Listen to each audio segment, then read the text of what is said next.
Welcome back to the Intelligent Builder podcast, sponsored by Plutus Agents. Today, I'm joined by Alicia Powers, the president and owner of Price Builders, a 30-plus year design build firm in San Diego that focuses on additions, major remodels, and ADUs. Alicia's path into residential construction is wild, honestly. She started at the Air Force Academy, managed large-scale airfield construction projects, traveled the world, built a shower remodeling company from zero to eight-figure revenue, and then ended up acquiring Price Builders at the end of July a few months ago. So we'll talk about where she plans on taking this. So, Alicia, it's great to have you on. Yeah, thanks so much, Owen. Thanks for having me. Yeah, no, of course. So let's kind of rewind backwards a little bit to the beginning. I know I previewed a lot of your story so far, but could you kind of briefly walk us through each of those chapters and how you ended up acquiring Price Builders last year? Sure. Yeah, absolutely. Like you mentioned, I started out at the Air Force Academy when I commissioned. I commissioned as an air traffic control and airport management officer. So I went to Eglin Air Force Base in Florida and started my air traffic control training there with the FAA certifications, everything you have to do. Just coincidentally, that was right around the time where, under the Obama administration, they had passed a huge stimulus bill. And so my base got about $250 million of construction funding. And they siphoned a lot of that to the airfields in order to prepare for the incoming 35 squadrons that we had. And so I got immediately thrown into managing this very, very large construction projects for building new taxiways, new aprons, runway resurfacing, airfield lighting projects, just about anything on like a very large scale that you can imagine on an airport. And while I loved the air traffic control part of things, and that was really neat, and I really thrived there, I started to really appreciate construction and construction, being involved in construction, being able to see what you're doing, see what you're building, and how it evolves over time, and working with the different trades and the different people involved in construction. And so when I went to Afghanistan, worked on more construction projects there. We were doing a major runway reconstruction project when we were there. And then when I came back, I was ready for something else. And so left the Air Force, moved to Boston, and I joined an elevator company. And so I was started in sales, moved to project manager, and moved to a field superintendent role, taking care of all of the elevators at MIT. So all of a sudden I had crews working for me, and I was able to sell and design everything that I could dream up basically for these elevators, and doing repair and maintenance and construction and remodeling and modernization. And it was really a taste of commercial construction in a way that really kind of got me fired up as well. During that time, I was able to apply for an executive development program with the company and got the chance to go to Switzerland for 3 years to work for the board of directors of that company. And so I went from like my tiny closet office in MIT that was just full of like greasy elevator parts and old transformers to like the tippy top of the ivory tower of a $10 billion company, and working directly for the board of directors and seeing the governance and the management of a company at that level was really, really fascinating. A completely different experience, obviously, on a global scale than just a US scale, and how the different businesses come together and how the P&Ls come together. And it really got me interested in business on a larger scale and how it interacts with the trades in this weird like construction industry that we're in, that somehow resists most attempts at efficiencies, despite like so many decades and generations of people trying to make it more efficient. Like we just can't figure out how to make it more efficient. Whereas on the business side, we're like just constantly worried about measuring KPIs and governance and how do we do this better.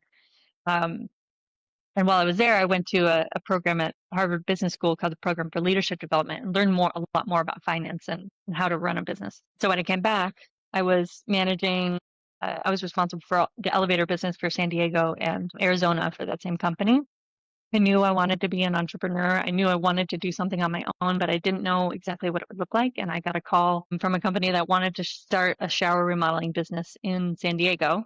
And they wanted somebody with P&L experience who had done the safety and the fleet and inventory, all those sort of like boots on the ground experience to build out this remodeling company. So that's what I did for about 2.5 years.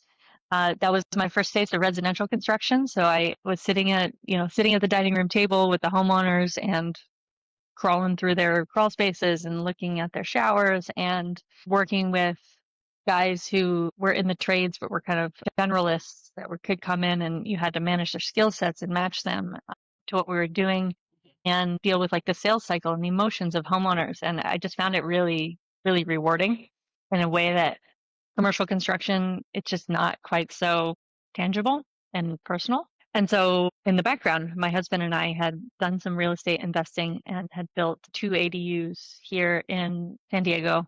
An ADU is an accessory dwelling unit, is what we call them in California. It's like a granny flat or like a tiny home kind of in your backyard, but usually more significant, more permanent than a tiny home. And the general contractor that we had worked with to build those ADUs, I came to know um, over time in our marriage, I am the one that manages construction. So I'm the one who's working with the GC, and I'm the one who's working with the superintendent. And I came to know that the GC, he did not have a succession plan.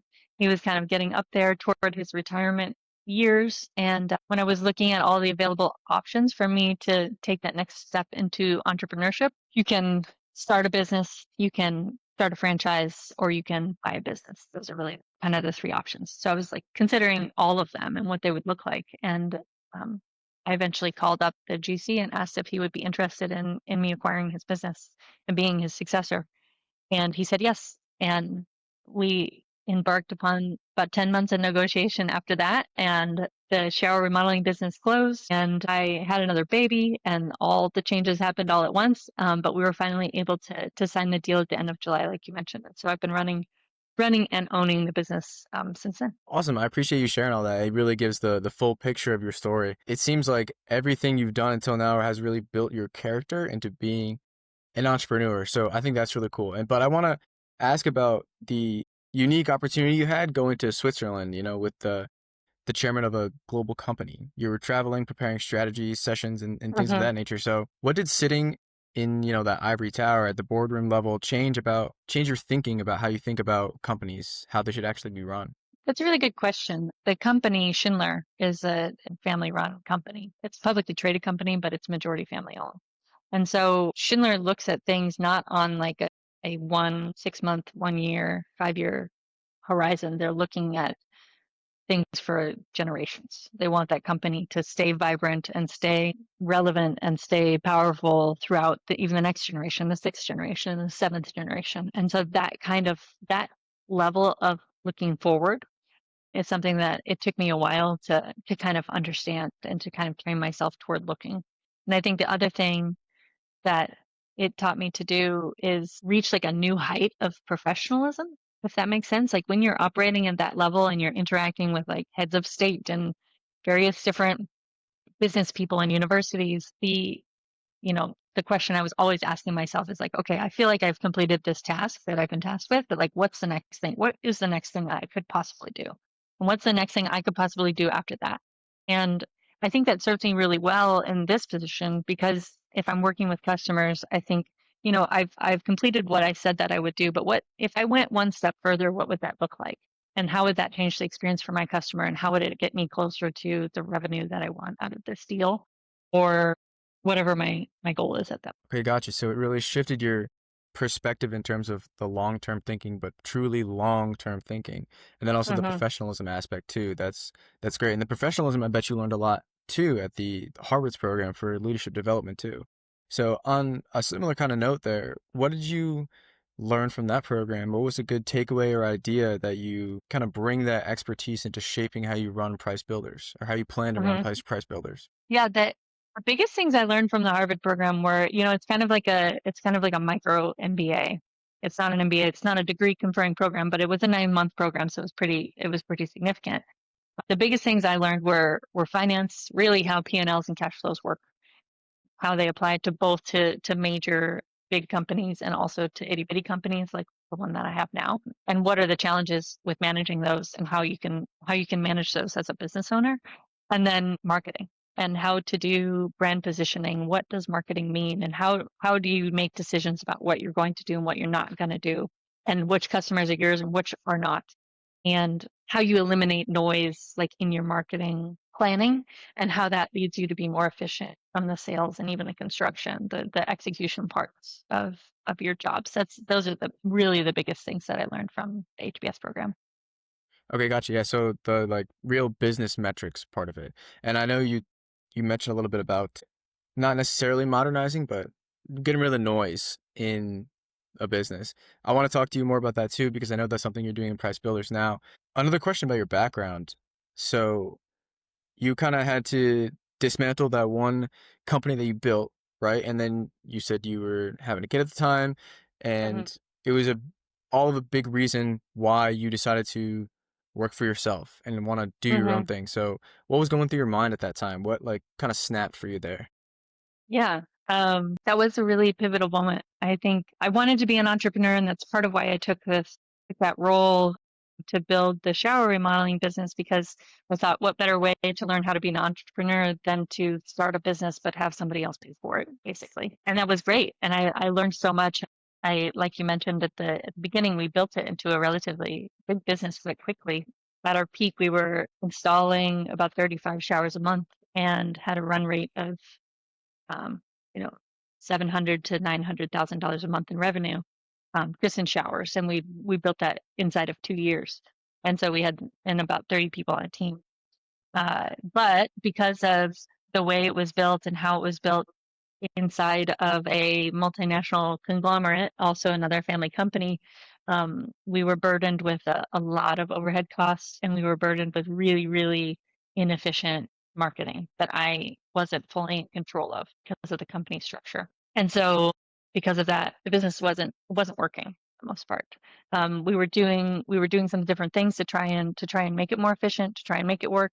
There's only so much you can't sail your way out of everything. And that was kind of what we had been trying to do. It's just let's grow, let's grow, let's grow, let's expand margins, increase ticket price and reach more places and go geographically more. And it wasn't solving the baseline problem, which was that our overhead costs and our marketing costs were way too high.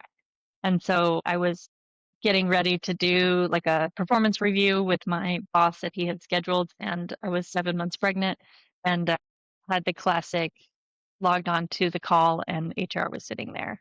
And that's when I knew that everything was changing. And they had decided to pull the plug on the whole operation, not just ours, but our sister operation in another city.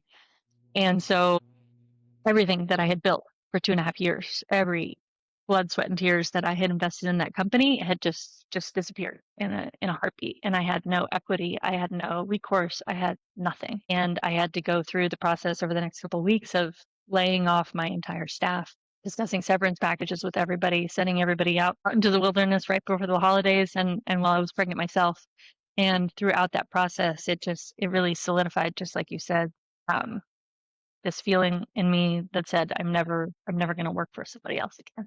I'm never going to build something for someone else again. And so that's really what propelled me into jumping into this acquisition with really a renewed vigor and confidence that this is what I want to do with the next vertical. Yeah, I could tell that that was definitely a very difficult time, and like you were saying, pivotal moment too. But it's great at the same time the lessons you were able to learn and that you're able to figure out what you truly want to do now, which is, be an entrepreneur, work for yourself. So, kind of jumping into Price Builders now, you acquired it in July, and since then you've been trying to ramp it up, kind of right as there was a, government shutdown, the holidays. There's a kind of Hmm. economic turmoil going on, and homeowners are kind of feeling that chaos. So, what are some of those macro tensions that are showing up in how you're seeing conversations going with prospects? Yeah. Uh, like you mentioned, the shutdown, everything that causes chaos and people to feel uncertain is bad for the remodeling industry, bad for construction in general, right? So if people feel like things are crazy and they don't know what's happening with the administration and they don't know what's happening with foreign policy and they don't know what's happening with interest rates and they don't know what's happening with inflation, then they feel like they can't make any decisions and they feel kind of paralyzed. And I've had particular customers say, hey, like, I work for the government and the military are huge employers here in San Diego, a huge part of the economy. It's shut down. I can't make any decisions about this $140,000 remodel we were planning. I'm going to have to put it off. And I think housing interest rates also really play into the remodeling market. And so typically what you see is that when housing interest rates are higher, there's more demand from remodeling because people are less able to just kind of trade up their house and move into a new house. reasonably. There's a lot of drive to, these people who have 2% and 3%, even 4% interest rates on their mortgage. It makes more sense for them to dump more money into their existing house rather than trying to go out and find a bigger house right now. But there's a lot of talk about interest rates changing, or are they dropping? And real estate agents will tell you, oh, they're going to drop, they're going to change. We can do this, we can do that. The Fed's going to change. There's just a lot of chaos and noise in that area too, that has made it was perhaps a challenging time to try and start really putting in effort toward growing during the fall. But I think my feeling is coming into the new year that things feel a little bit more settled. I've had growth in interest just over the close of the year and into January. I feel like people feel a little bit more confident that the economy is not going to implode like in any given moment. At least here in San Diego, they do, and so hopefully, I have a lot of optimism going into 2026 that maybe it'll look a little bit differently than some of the chaos of the end of 2025. Yeah, I love that you've got so much optimism. That's what it is too, with such a volatile economy and market that you're in.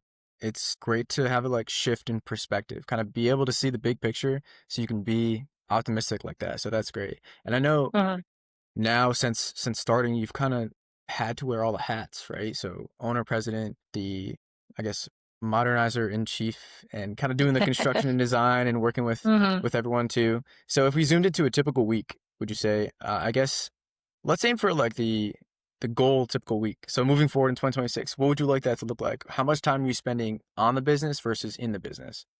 Mm. Um, 2026 is going to be an in the business year.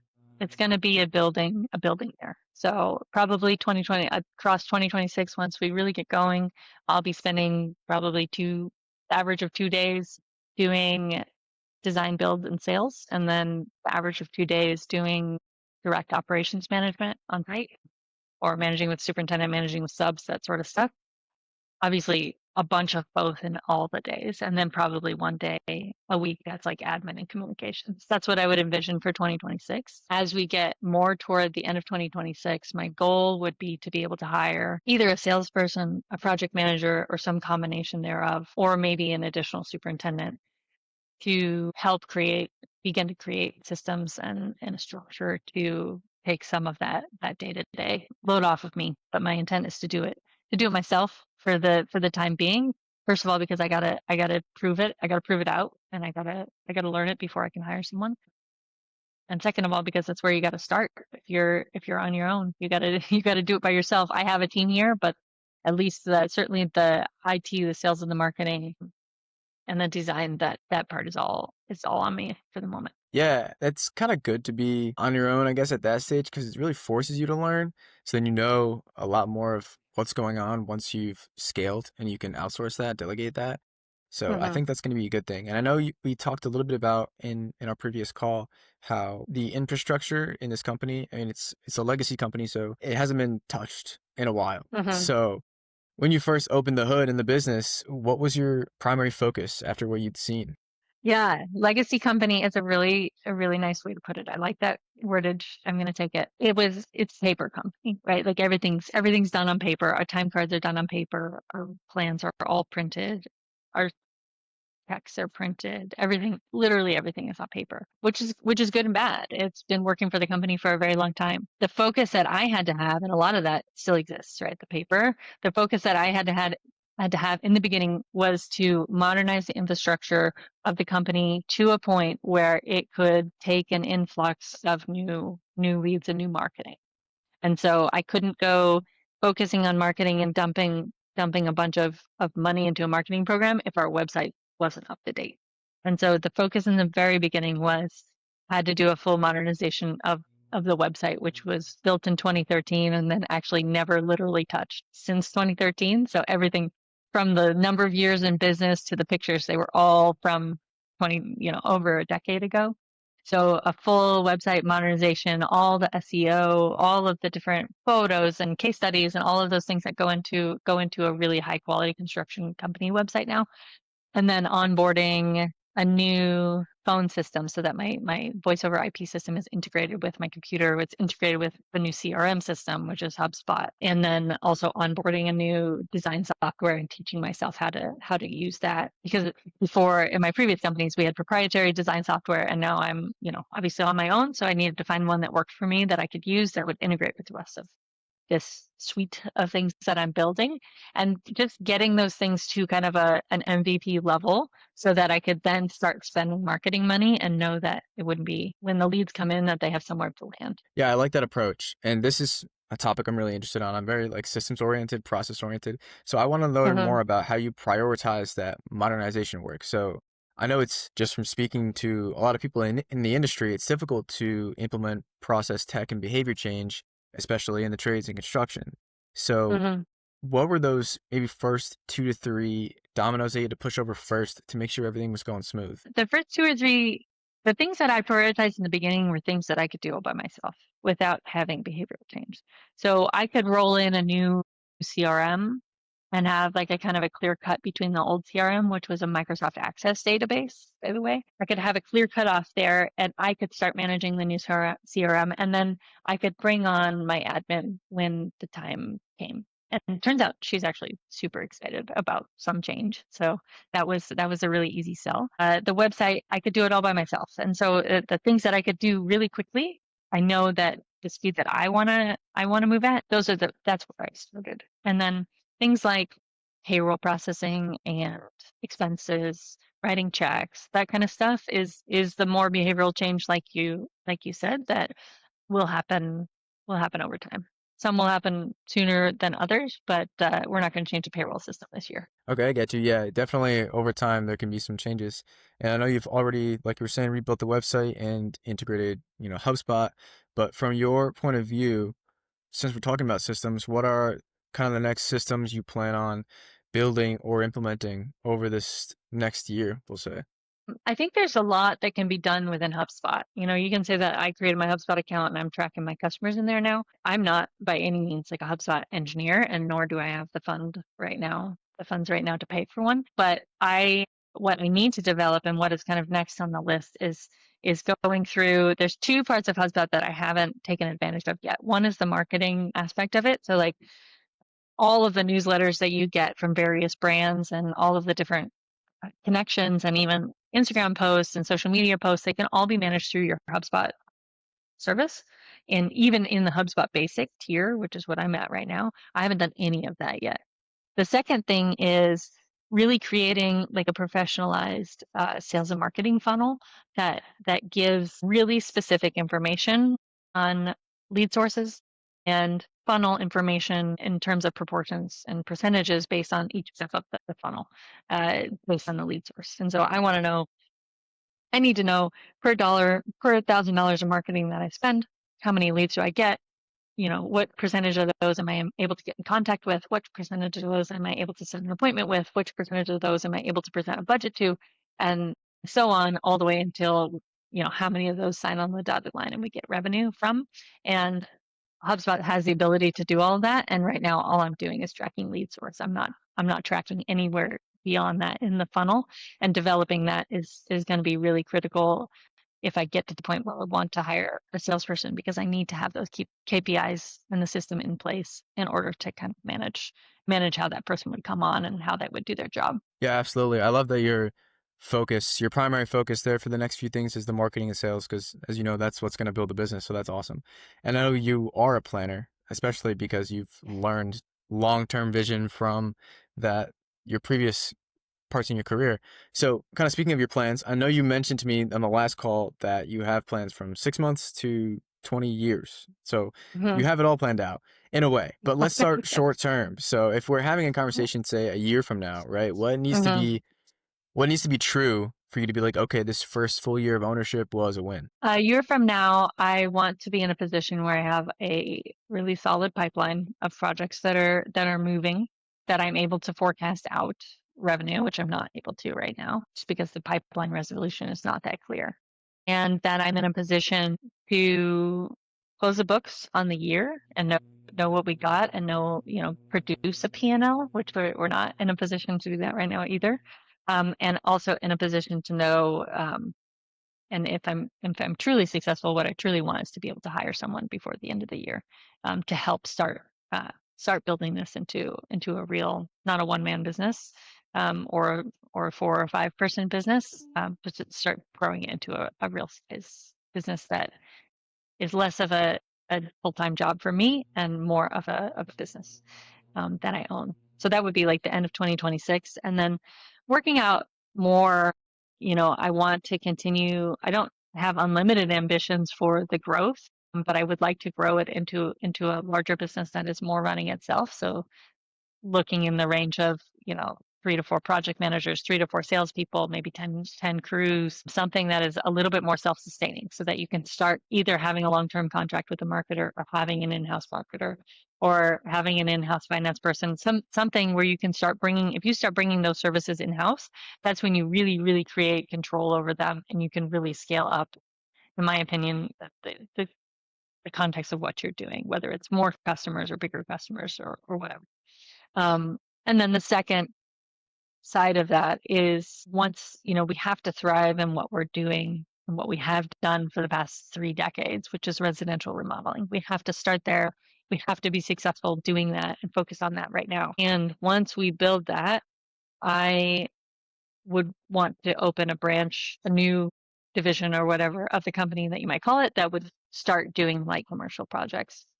If we get into light commercial, we can branch into light federal, state, county, government sort of projects that would set us up to become more of a construction firm, as it is, that would create actual value in the case of a potential exit for me, or in the case of I want to do something else, or if I want to step back a little bit because I have at that point maybe kids in middle school or high school. So that would be the goal. I want to build the business into something self-sustaining, so that I can step back out of it. Wow, you really do have it all planned out. That's awesome. I love that. Um, yeah, I mean, that's kind of the goal for a lot of business owners, right? Is to turn the business into an asset where you can someday sell, not working in the business all the time, more working on the business, super big picture, which it seems you love to do a lot of big picture. So I wanted to ask about your, I guess, 5 to 10 year vision, but in terms of what you want price builders to be known for. So is that scale or a specific niche or anything in particular that you'd like to be known for eventually? I haven't figured that out yet. That's a good question. Right now, we're really clear, right? We are quality residential remodeling and construction, for focusing on additions, large scale remodels, and ADUs, right? Like, that's super clear. This is our niche. We turn things away if they aren't what we're looking for. We don't do IKEA. We're not an IKEA builder. We're like in the custom, semi-custom range, basically. I don't know what that looks like as you expand it. I don't think that you can stay that targeted and also grow the company to the extent that I want to. So I think the values of the company are more important and more set for me than where we actually end up going. And operating a construction company with integrity, focus on excellence, and attention to detail, those will always be like the underpinning values of what we do, whether or not we like go into commercial or TI, or broaden our, become like a large scale like ADU producer, maybe.